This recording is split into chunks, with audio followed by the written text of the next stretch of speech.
Comment tout ça se met en pratique, parce que cette force intérieure, ce n'est pas une fin en soi. Son but ultime, c'est de permettre d'agir de manière juste et efficace dans le monde. Et cette action, elle doit être au service de la communauté.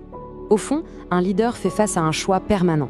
Soit se concentrer sur son intérêt personnel, ce qui, selon Marc Aurèle, mène à l'isolement, à l'angoisse, soit se consacrer à l'œuvre commune. Pour lui, il n'y a pas photo.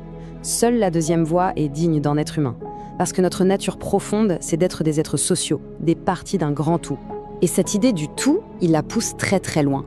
Il va jusqu'à dire que la société a besoin de toutes ses composantes, même celles qui résistent, celles qui critiquent, celles qui créent des obstacles. Un leader sage ne voit pas ça comme un problème, mais comme une partie intégrante et même nécessaire de la dynamique complexe de la communauté.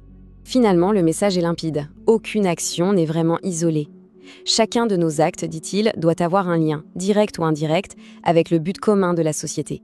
Une action qui ne sert que soi-même, eh bien, elle brise la vie sociale, elle casse cette unité.